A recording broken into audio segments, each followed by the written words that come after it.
Welcome back to the Peak Performance Guitar Channel's Beginner Lead Guitar course.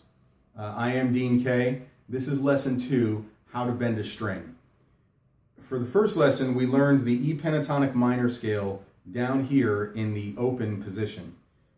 What you want to do is practice that 1,000 times over a 2-week period to get it programmed into your fingers so you can play it easily and fluidly in both directions. For this lesson on how to bend a string, we're going to move that up an octave. So we're going to start on the 12th fret. The E's are there. Okay? And the reason we're doing that is because it's easier to bend strings up here than it is down here. And what we're going to do today is we're going to bend the string from G to G sharp. That's all we're going to do. Just G to G sharp. And the way we're going to do that is we're going to play the G sharp so we can hear it, and then we're going to bend until we get there. Went a little sharp. There's G sharp, right there.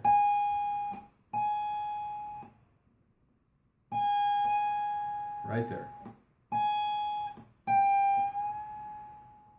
little sharp. There we go. And what happens, what you need there is just lots and lots of practice. That's all it is. This is an important tool, and you play the note you want to bend to, and then you bend till you get to that note. And then you do it again. You play the note you want to get to, and then you bend till you get to that note. And you want to practice it until you can feel just about right where it is before you even play the note. Hear that? And the reason we want to do that is because the first tool with bending, there's several ways you can use this. First one is you can bend to the note that you want, okay? Or you can start pre-bent to the note and bring it back. So you bend to it, or you start with it and bring it back to its regular note, to the G. Those are the first two ways you use a bend. Another way to use the bend, play the note you want to get to, and then you bend to it and bring it back. Very cool. That's a very cool move right there. And another way that we use bending the string is we bend one note while we're playing another.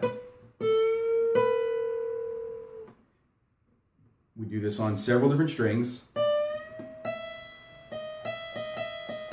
And you get a tension in there and you can also use that to make different sounds. You hear the train whistle, right?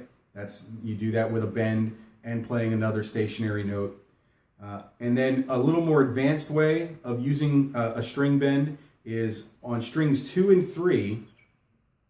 Those two strings, and these are the only two strings this works on. And again, I know this is advanced, but you can get here in a very short period of time.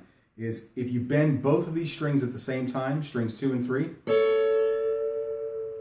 they stay in tune with each other. Pretty cool. Okay?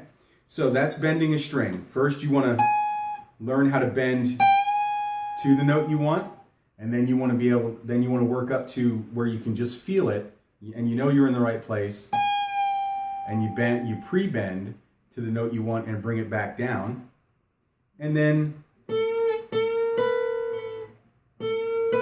bending one note while keeping another note stationary, and having fun that way. And finally, bending 2 notes at once on strings 2 and 3, and they stay in tune the whole time. All right, this is a very important tool that you'll have in your toolbox when playing lead. You want to practice this until you know exactly what notes are going to play when you bend, and exactly where those are when you're bending on the fretboard. Because you want to be able to it has to be predictable for you, so you know what you're playing and what you're going to play, because you don't want a whole lot of dissonance when you're when you're trying to play lead and you're trying to groove on a melody and it ends up sounding all dissonance. There's all this dissonance in there, and it kind of turns the listener off unless it's that kind of music, right? So bend, pre-bend, bend with a stationary note, bending 2 notes at one time, keeping them in tune, and that only happens on the 2nd and 3rd strings. There's a lot in this lesson. You have to find each of these on each of these strings, and you notice that the frets are farther apart here than they are here, and they keep getting closer together. Now what that means is you have to bend the string further to get that half step the lower you go on the neck. As you come up higher, you don't have to bend the string quite so far. That's number 1. Number 2, you have to use a lot more strength down here than you do up here, right? And number 3, because the frets keep getting closer and closer together, how far you have to bend on each fret changes. And so you have to practice where each of those is, and you have to practice on each string. Now I recommend at the beginning, you really only want to practice bending strings 1, 2, and 3. You don't want to practice on strings 4, 5, and 6. They're a lot thicker. They are a lot more difficult. It takes a lot more strength to bend them. And you have to practice bending them in a different direction, because you can't bend this way because you go off the fretboard, right? So you got to bend them this way. And so at first, just stick with these 3 strings, and you'll be able to play hundreds and hundreds of lead guitar solos off of all your favorite songs with just bending the strings 1, 2, and 3. Very few people put bending strings 4, 5, and 6 in their guitar solos. Not very many. So that's bending. That's the 2nd lesson in our lead guitar course, a beginner lead guitar course. I'm Dean Kay. Thank you for joining me. Have fun with this. Play around with it. Get to know your guitar really well. Thank you for joining me. Until next time, have fun and make music.